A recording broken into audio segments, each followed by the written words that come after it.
"58-57", the final score from inside the Bryce Jordan Center as we welcome you into the Penn State men's basketball postgame show. I'm your host, Mitch Gerber. We're going to head on straight over to the press conference room where Michigan players address the local media.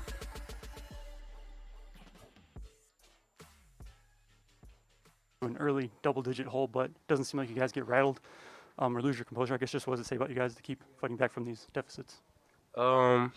Yeah, I think just being in the position before, just help us stay calm, stay at peace. We got great leaders, Hunt, Eli, and Coach Howard do a great job just getting on us, making sure we locked in on both sides, not just offense. So just having a great leader and just a great group of guys, it's easy, to come back from any deficit. Yeah, for either one of you guys, the past couple of games, your offense has been really clicking well. Tonight, not so much. What do you think went wrong on that end of the floor? I mean, we're going to have those games when, the shot not falling. That's why I think today was key for us to play, stepping up on defense. That's what we did. Like I said before, a lot of guys came in and contributed on the defensive side. So that was the main thing for us. I mean, if the shot not falling, then you got to rely on your defense, and that was big for us today. For Caleb or Devonta, either one, for a team that has some games where you're not able to put together 40 minutes like you guys have talked about, what can you try and do to make sure you get closer to playing a full 40 minutes as opposed to having to dig yourself out of a hole? I think just locking in and sticking to the principles, to our principles for 40 minutes, like you said. I think just locking in, trying to do that for 40 minutes and get it done. Thank you, guys. Great job. Great job. Well, that's a couple of Michigan players addressing the local media following this game today between Penn State and Michigan. While we wait to hear from head coach Juwan Howard as well as head coach Micah Shrewsberry and select Penn State student athletes. We'll go back and watch the highlights here in just a few moments. But first, we're going to head back on over to the press conference room where head coach Juwan Howard addresses the local media. The difference was in the first half, we allowed their shooters to get open looks, too many paint touches. If I look back to some of the first half stats, they scored 18 points in the paint. They also shot the ball extremely well from the outside. I made 4 threes, and they shot 57% in the first half. So I talked about at halftime that it's too easy. Everything they're getting is too easy. And we got to make them work for every bucket, but they don't feel us. We got to cut off the paint touches. And I look back at the second half, and I look at the stat sheet, and the total game, they scored 26 points in the first half. I'm sorry, for a total game in the paint, 26 points. So, do the math, there are only 8 points that they scored in the paint. Also, you look at the field goal percentage in the second half. They shot 24% from the field because we got handball contests. We did a really good job of keeping our man in front. When they did touch the paint, we limit them to one-shot opportunities because our guys did a really good job of boxing out. But our activity and energy and communication was very solid in the second half. Coach Howard, Dickerson played amazing, and he out-rebounded a Penn State team that we rarely see get out-rebounded. What do you tell him in practice, and what have you seen from him to have him play this well as a big man? Well, Hunter has been the anchor for us, not just this season, last season as well.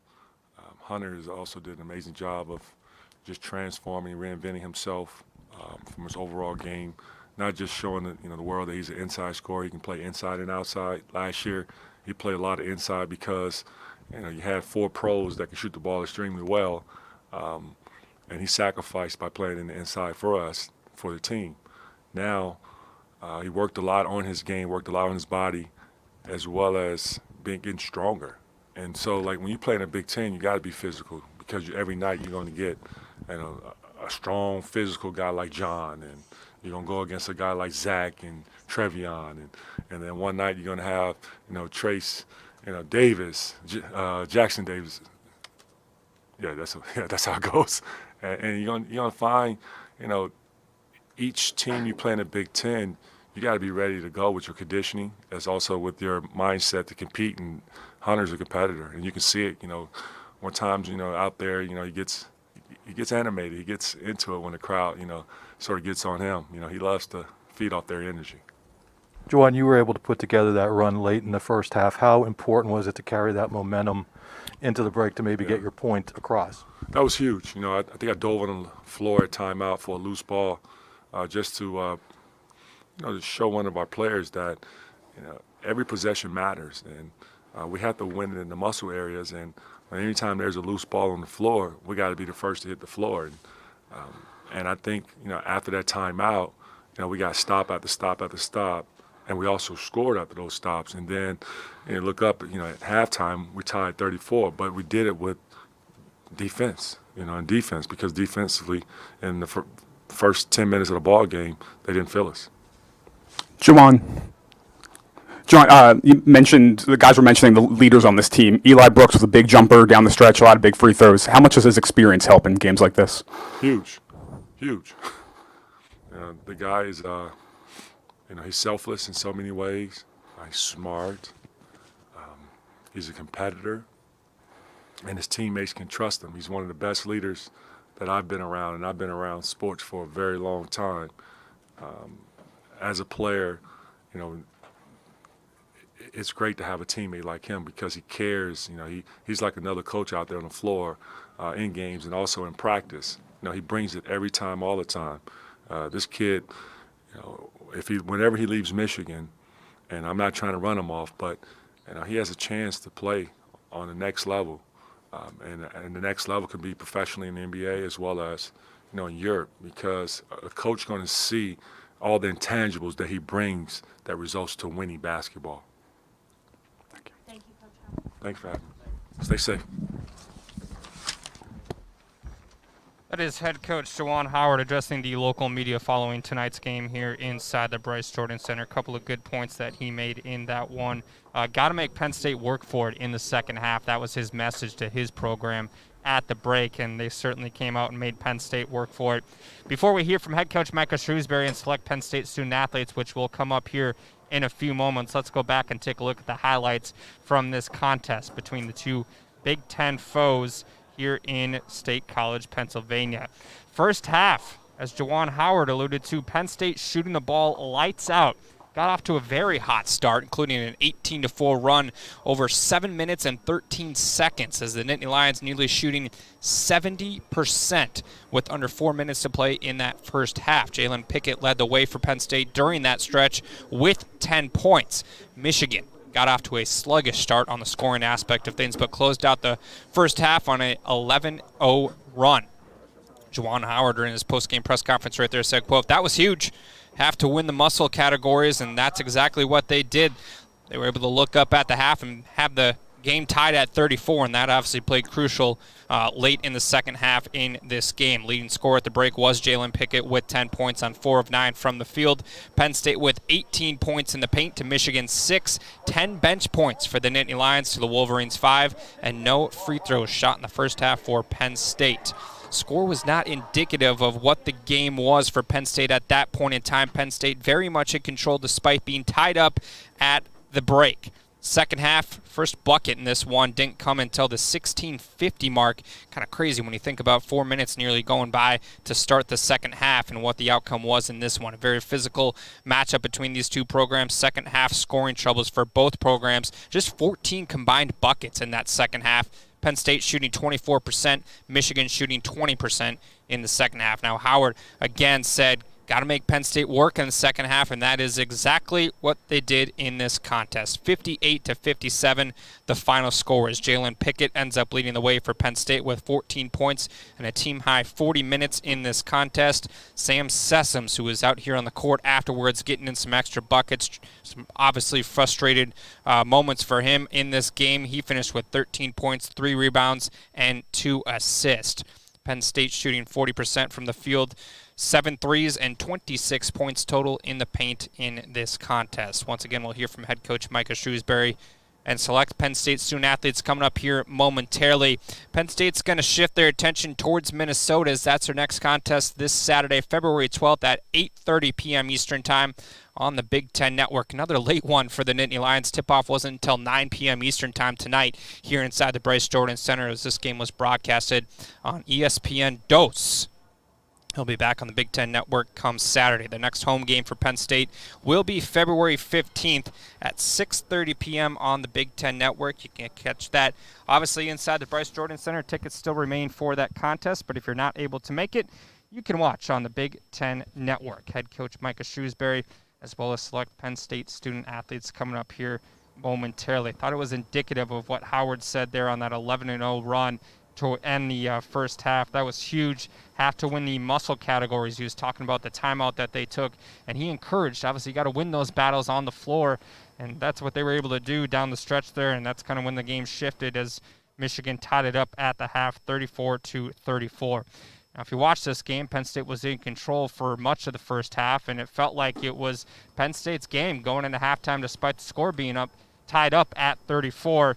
Obviously, that's not the outcome in this one. As once again, Jalen Pickett led the way for Penn State with 14 points and a team-high 40 minutes in this contest. Waiting to hear head coach Micah Shrewsberry as well as select Penn State student athletes coming up. We did hear from head coach of Michigan, Juwan Howard, and a couple of select Michigan student athletes. We're going to head on over to the press conference room to hear what Penn State has to say. Okay. So it seems as if Micah, is pretty vocal from the bench. Tonight, it looked like that was Mike Fairley. What's it like to have him screaming at you guys from the bench, especially on the defensive end? It's really good for us. They both do a great job with the scout, and today was a good scout. Guarding Michigan, they had great sets, and we played solid defense. So just the more people who know the game plan and helping us out, just trying to help us out as much as they can on the court. You guys finished 7 of 33 in the last, I think it was like 23 minutes of the game from the field. What happened that they did or that you guys did that sort of allowed that stretch to happen offensively? Yeah, they didn't. I wouldn't say it was more so them or anything they did. It just came back to us making shots, making the right plays. I told a couple of guys after the game, it's just, we got to make the shots. We get into the shots, Pick gets to his, he missed a couple of the shots he made. We both missed a ton of shots we usually make. We was missing open threes, and they were open. So I wouldn't really say it was much of them. It's just, some days you have that type of night, and it was just unfortunate that it was a couple of us. Is there anything you can sort of do in those situations to stem that tide, or do you just kind of have to keep shooting through it? Shit, I'm 5 for 17. I kept shooting. But I don't know. It was there. And, we so confident, and we work on it every day. And Shrewsberry tells us to shoot that. Our teammates tells us to shoot that shot because they know, the table's always turned. But, it was just that type of night. Definitely. I think we beat ourselves, basically.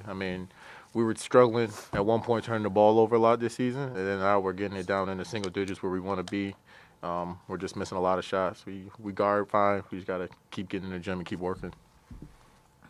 Sam, just before you came in here, I saw you back out on the court working on some shooting. Is there anything in particular when you go back out there right after a game that you're trying to work through or anything that stood out from you from this game when you were back out there?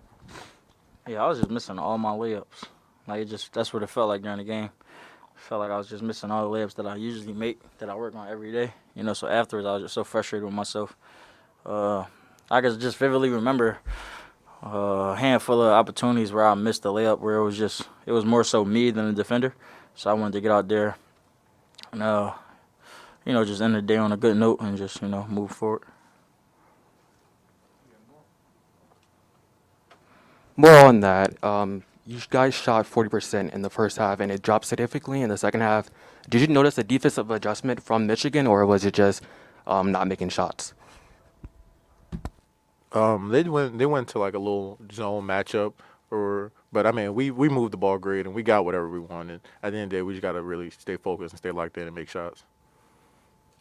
Thank you, guys. Thanks.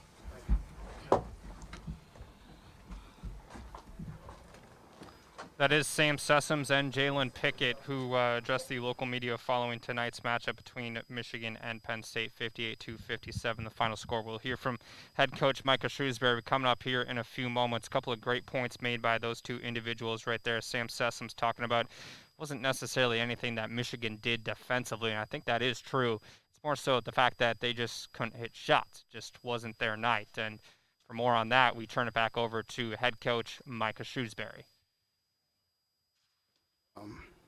First of all, congrats to Michigan. I thought they came in here and,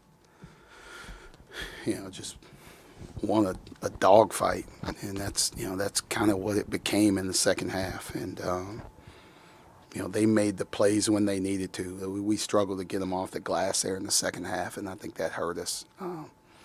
But, I told our guys in the locker room, I apologize to them because, I have to be better. Right, I got to keep my composure. I got to coach these guys, and I didn't help them. I didn't help them tonight, and they kind of took my lead a little bit and played a little more frazzled than they needed to, and I got to be better for them, and I will be, and I promise I will be for those guys because the way that they're fighting and what they're doing, they deserve that. But I'm gonna fight for these dudes. I'm gonna fight for them. Nobody else is gonna fight for my team. I'm going to fight for them every single day of the week. Micah, you guys started 15 of 22 from the field and finished 7 of 33 in the last 23-55 of the game. Did they do something defensively, or what happened with you guys offensively that changed the offense? They played more zone, and then they do a good job of mixing man to zone in the same possession, right? So it kind of keeps you off guard. It kind of slows you down. We tried to do more attacking kind of in our man stuff. We tried a couple of different ways to attack it, and the shots that we got were a little bit different. We got some early on. We got some open threes that we just didn't hit that were wide open, right? They mess up sometimes too, but I felt like we got good shots. We were attacking the rim, we're getting all the way to the rim and getting shots right there. We just got to make them. We just got to make them, or we got to draw fouls and get to the free throw line a little bit more. Micah, you've referenced Sean McVay before. Have you ever considered taking his get-back coach approach? No, not quite. I probably need one. I think those guys are always getting after me every once in a while, but maybe I do need one. Just somebody just smack me in the back of the head and tell me shut up every once in a while. But on a more serious note, you were in the officials' ear quite a bit tonight. How'd you feel about everything that went down? Yeah, I just, like I said, I'm just going to fight for our guys. It is what it is. We're driving, we're attacking the rim. If we weren't aggressive, and, we didn't shoot free throws, and so be it. But I thought we were attacking, and we're an aggressive team. Usually that, capitalizes for you, but it didn't. So you got to move on. One thing is we got to be better, right? We still got opportunities. And we got to capitalize on those opportunities. And I need to be better for our guys to get us better shots down the stretch and do what we need to do to get the win. So, I got 4 kids. One, they're all in high school right now. So they probably all want to go to college. They're all going to need to go to college. If I say what I want to say, their college fund is taking a hit. Mike, you went with a unique personnel group that I don't think we've seen at the under 4 in the first half. What was the rationale there, and what kind of didn't go right, if I could put it delicately? Yeah, that probably bit us at the end of the first half, but maybe I should have called a timeout and used that. We had there were 5 people on the court. All 5 of them were asking to come out because they were so tired. And unfortunately, that's probably a rookie mistake. I should have called a timeout and let them rest there and then finish the half the right way. That was a really important stretch for us. But I also believe in those guys too. All those guys they work hard every single day in practice. And if I didn't believe in them, they wouldn't be out there.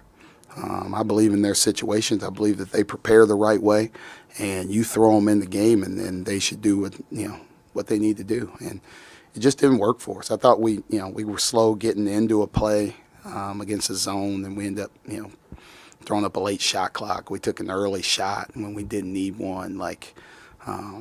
We just didn't play the right way offensively. And then we were doing some different things defensively. They got a couple threes when we were doubling the post. I just felt like, Hunter Dickinson's so good down there. You got to give him different looks, and we tried to change it up throughout the game. And he did a good job of finding some guys on those kickouts. And it wasn't like it was easy pass. He spun baseline against a double team, holds it, sees the guy down helping at the rim, and then throws it around him and gets all the way to the corner. That takes something special to do. It took us not executing offensively, but it took a couple of special plays for them to get back into it. And, that's probably the part right there where I'll be kicking myself all night about how we finished that half. But, at the end of the day, it was still tied at halftime. And, now you're in a 20-minute fight, and, I like our chances most of the time when it's that. Micah, saw Greg Lee with a boot on again. Do you expect to have him back at any point this season? And what did you think of the guys who played in his place tonight? Yeah, I'm not sure. I don't know. It's probably too early to tell. It just happened, so he's gonna get checked out, and we'll see what happens. I wish I did know, but we gotta. Just like anything else that happens, we got to move on. We have a great medical staff that, they'll take care of him. They'll give him the best care possible that he needs, and they'll get him back when he's ready. And I don't know when that'll be, but hopefully it's next game. If it's not and it's down the line, then it'll be down the line. But I know the one thing is we got to keep playing. There's games still on the schedule that we got to show up to and play and compete in. And I thought those guys did a pretty good job. Giovanni and Jelani and Caleb just being thrown into tough situations, but especially after not playing much in the previous two games, and now to come back and be asked to do more and be put into a tight game in a tough spot. I thought those guys did well, and they'll continue to get better the more that they play. Your last two questions. Micah, not to belabor the free throw disparity, but when you're attacking the rim, is there a point in the game when the whistle isn't happening where you feel like you have to change course and stop attacking the rim if those calls aren't going your way? I don't think so. You're always trying to get, it's a good shot, right? I mean, how many times this year do you watch Sam drive in there and get that shot up on the glass and it goes in? It's still a good shot. And, we run offense to try and get layups, try and get open threes, force people to help. They weren't really helping because they were allowing that drive to get to the basket. So that's something that we can work on a different way to kind of counter it. Keep going with your dribble, get underneath the basket, see if we can bring it out and get the switch. But there were a couple of times when we got switches, we didn't attack it the right way. And again, that's on me. I need to be better. I need to help these guys be better and get better shots in terms of when we get the mismatch that we want, we got to capitalize on it. But I still like us attacking the rim. You continue to do that. You attack the rim every single time you can, and be the more aggressive team. And, most times it works out for you. Coach, I noticed in the second half you and Juwan having a little back and forth across the coaches' boxes, and it ended with laughs and smiles. What did you say? What was going on? And what are those relationships like across coaching in the Big Ten amongst head coaches? Yeah, it was just funny because he was complaining about a foul call. And I'd been complaining all night, so I just told him, I was like, hey, they're not going to call it. And he laughed, but it was great. It's like, I have a great relationship with Juwan. I got so much respect for him. We were in the NBA at the same time as assistant coaches. Him at Miami, me in Boston. So we played a lot, over those 6 years. So we kind of built up a friendship. And then, he ended up getting the Michigan job when I went back to Purdue. So, 2 more years there in the Big Ten, and now this year. So, so much respect for him. Howard Isley, same way, who was there in the NBA. He was with the Knicks when I was coaching in Boston. So a lot of respect for those guys. And like for what Juwan's done, like coming from the NBA and never being the head coach, and now what he's doing at Michigan, like that's helped me in my career, right? Like if he has success as a guy that's a first-time head coach in a high-profile situation at Michigan, like it gives more guys that are assistant coaches an opportunity. And there's a lot of good ones out there.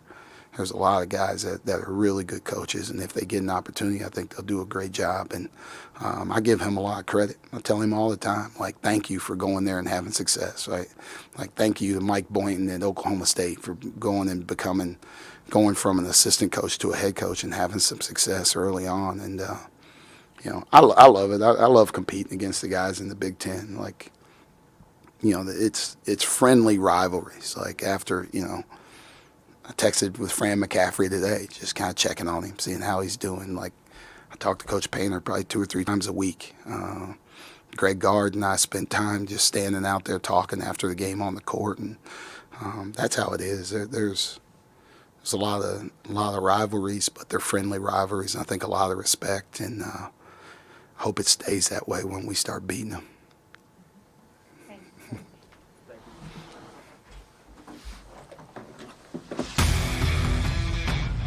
That is head coach Micah Shrewsberry addressing the local media following tonight's game between Penn State and Michigan, finishing up his press conference talking about the mutual respect between these two programs, specifically on the head coaching side of things between Juwan Howard and Micah Shrewsberry. Taking a look one more time at how this game happened and how it shook out. Penn State got off to a hot start shooting in this one, went on an 18-4 run over 7 minutes and 13 seconds as the Nittany Lions shoot nearly 70% with under 4 minutes to play in the first half. Jalen Pickett led the way for Penn State with 10 points in that first half. Michigan got off to a sluggish start, very slow start for the Wolverines, but closed out the half on an 11-0 run. Head coach Micah Shrewsberry is saying, quote, he's going to be kicking himself all night because of that run to finish the half. Penn State with 18 points in the paint to Michigan's 6, 10 bench points for the Nittany Lions to Michigan's 5. No free throws in the first half for Penn State. Score not really indicative of how Penn State played in that first half, but as Micah Shrewsberry said, at the end of the day, it was tied up 34-34 at the break. First bucket in the second half didn't come until the 16:50 mark. Both teams having trouble scoring the ball in that second half. Just 14 combined buckets in the second half. But at the end of the day, it was Michigan that came out with a 58-57 victory. Sam Sessum's talking about it wasn't necessarily anything that Michigan did defensively. It's more so the fact that they couldn't hit shots at the end of the night. Head coach Micah Shrewsberry talking about the zone mix, man mix that they played throughout the game, and Penn State tried to adapt to that, tried to give them different looks, but they were slow to attack the zone, and ultimately it was Michigan that was able to put up a few more defensive stops on Penn State to come away with a victory in this one. Head coach Micah Shrewsberry said it best to begin his press conference, and that's how we'll end this one. Michigan won a dogfight in this one at the end of it. 58-57, the final score, as Penn State's going to hit the road one more time here this week. They'll go to Minnesota on Saturday, February 12th for a 8:30 p.m. tip between the Minnesota Golden Gophers and the Penn State Nittany Lions on the Big Ten Network. Next home game for Penn State is going to be against Michigan State on February 15th at 6:30 p.m. Eastern Time on the Big Ten Network. But be sure to stay tuned to Penn State basketball's social media channels leading up to that one between Penn State and Minnesota for all your up-to-date information. Some game time changes. A game time change, I should say, with that Nebraska one coming up here in a few days. Be sure to go and follow the social media page to make sure you are up to date on that information. Penn State and Michigan wrapping up here inside the Bryce Jordan Center, 58-57, the final score. We'll see you next time on the Penn State Men's Basketball Postgame Show.